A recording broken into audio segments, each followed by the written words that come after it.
Bismillahirrahmanirrahim. Start in the name of Allah, entirely merciful, specially merciful. Assalamu alaikum, my dear viewers, friends and students. I'm Johar Imam of the English language channel. My dear viewers, today is our topic, common noun. So without wasting time, let's start. My dear viewers, nanzamung topic de common noun. Patera video ke mung noun explain kareo. او مونږ ویلو چې د ناون کانز دي نو ان شاء الله مونږ به په روانو ویډیوز کې چې کوم د ناون کانز دي هغه به ایکسپلین کوو نو د ناون زموږ سره وړاندې چې کوم کاین دی کوم ټایپ دی په هغې کې راځي کامن ناون نو مای ډیر ویورز ډېر سټوډنټان په کامن ناون کې کنفیوز کیږي مسله یې ورته چې دا کامن ناون څه ته وایي او دا به مونږ څنګه پیژنو نو زه به خپل بهترین کوشش کوم چې تاسو په ساده لفظونو کې په کامن ناون باندې پوه کړو نو راځئ چې ډیفینیشنز او اگزامپلز وګورو کامن ناون مای ډیر ویورز د کامن خپله معنا ده عام مشترکه شریک یو عام چې وي a general name a person place thing animals etc is called a common noun. یو داسې جنرال نامه یو داسې شریکه نامه د خلکو د ځناورو د څیزونو د ځایونو وغیره وغیره چې هغه ټولو له په مشترکه توګه استعمالیږي ایز ا ګروپ ورته استعمالیږي ایز ا کلاس ورته استعمالیږي نو هغه له موږ کامن ناون وایو مشترکه نامه ورته وایو لکه په common noun چې کوم زموږ سره پرسن دی اوس مای ډیر ویورز پرسن بوای بوای چې کوم دی دا یو مشترکه نامه ده څومره هلکان چې وي هغه ټولو له موږ بوای استعمالوو فار ایگزامپل بوایز آر پلینګ بوایز میکینګ نویز ان د کلاس etc نو مای ډیر ویورز بوایز دا اوس یو ګروپ یو کلاس ناون دی ځکه چې دا د هر بوای دپاره هر هلک دپاره استعمالیږي سیکنډ ټیچر اوس مای ډیر سټوډنټس اینڈ ویورز ټیچر چې کوم دی دا هم اوس یو ګروپ یو مشترکه نامه ده هر هغه څوک چې بل له درس ښیي سبق ښیي هغه ته ټیچر وایي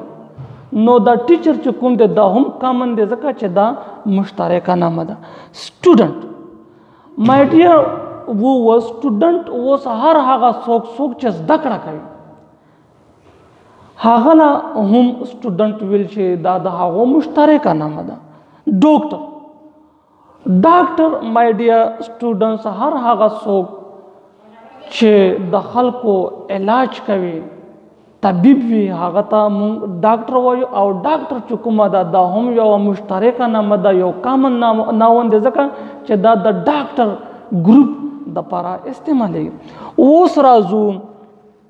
پلیس په پلیس کې زموږ سره کامن ناون سکول اوس مای ډیر سکول دا یو داسې مشترکه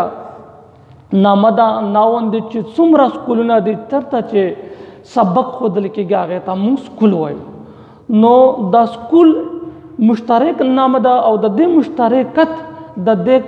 عاموالي په وجه باندې دا هم د کامن په کټګرۍ کې راځي ایرپورټ دا هم اوس یو کامن ناون دی ځکه چې چېرته جهازونه کیني او الوتکه وي هغې ته موږ ایرپورټ وایو او دا هم چې کوم دی ګروپ مشترکه شریک نیم دی هاسپیټل دا هم چې کوم دی کامن ناون دی ځکه چې دا هاسپیټل په نامه باندې زموږ سره ډېر داسې ځایونه وي چېرته چې د خلکو علاج معالجه کېږي اوس راځو مای ډیر ویورز انیملز کې چې کوم کامن ناون دی په هغې کې زموږ سره الیفینټ دی هاتي اوس د هاتي په نامه په زرګونو هاتیان دي همدغسې ورسره کوم غوا ورسره ګاټ وزه ټینګ پتین کې زموږ سره په کامن کې چیر اوس مای ډیر اوس که تاسو په خپل کلاس روم کې وګورئ نو په د چیر په نوم باندې ډېرې چیر پراتې وي کرسۍ پراتې وي نو دا چیر چې کوم دی دا هم کامن ناون دی ځکه چې دا یو نوم موږ د ډېرو څیزونو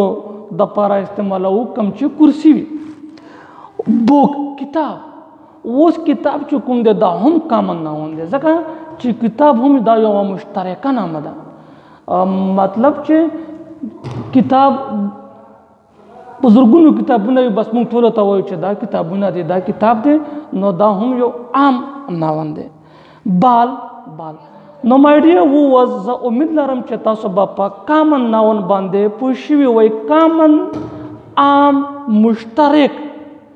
چې د ګروپ سره مشترک وي لکه اوس سټوډنټ په سکول کې چې څومره تعداد وي هغه ټولو ته سټوډنټ ویل چې په کلاس کې چې څومره فګر وي یارې دا سټوډنټان دي نو مای ډیر ووز همدغسې ټیچر نو کوم چې مشترکه نامه وي کوم چې عامه نامه وي او د ګروپ دپاره استعمالیږي د ټول ټایپ دپاره استعمالیږي د کلاس دپاره استعمالیږي هغې ته هم کامن ناون ویلی شي زه امید لرم چې د کامن ناون په باره کې د ستاسو کنفیوژن و هغه به لرې شوي که بیا هم څه کوېسچن وي نو په کامن باکس کې ولیکئ او زما چینل در سره سبسکرایب کړئ تھینکس